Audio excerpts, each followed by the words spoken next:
This map shows the geographic reality of the early 19th century North American fur trade.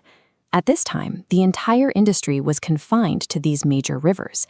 If a territory didn't have a navigable current, it didn't have a market.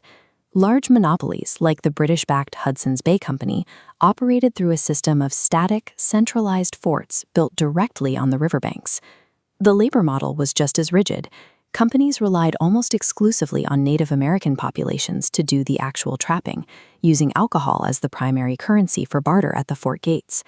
Because the business depended on locals bringing furs to the water's edge, traders had no financial reason to venture into the deep interior. For decades, this kept the heart of the American West off the ledgers and off the maps. That system collapsed in 1822, when the U.S. Congress prohibited the sale of alcohol to Native Americans. In a single afternoon, the industry's primary barter currency became illegal.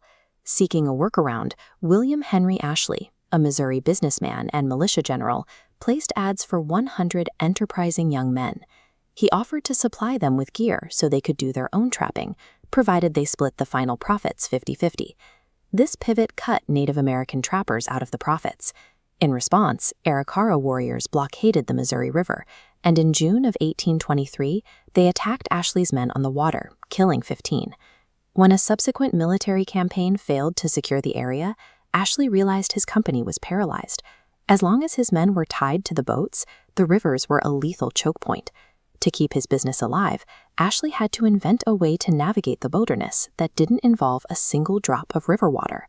Ashley's solution was to abandon the riverboats entirely and mount his entire workforce on horseback. This mechanical shift replaced rivers with a 360-degree web of movement.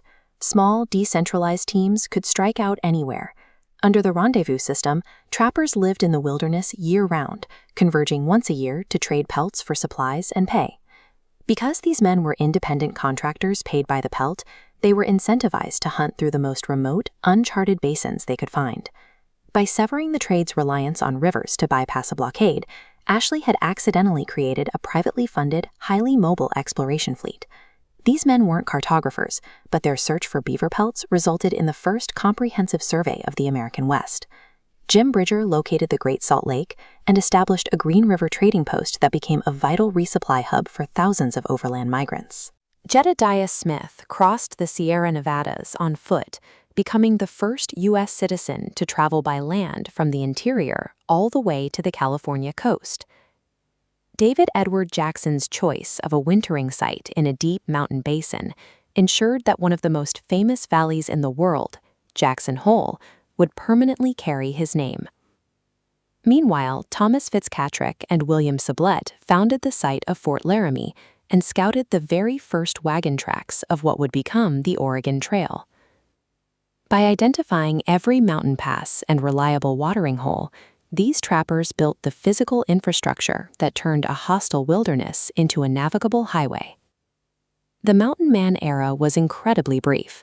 By the late 1830s, overtrapping and a sudden European fashion shift towards silk hats had destroyed the beaver market.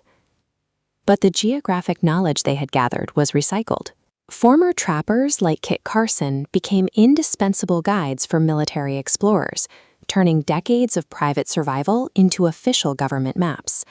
The fur trade died out in a few short years, but the business pivot General Ashley made to avoid a river ambush in 1823 provided the blueprint for an empire.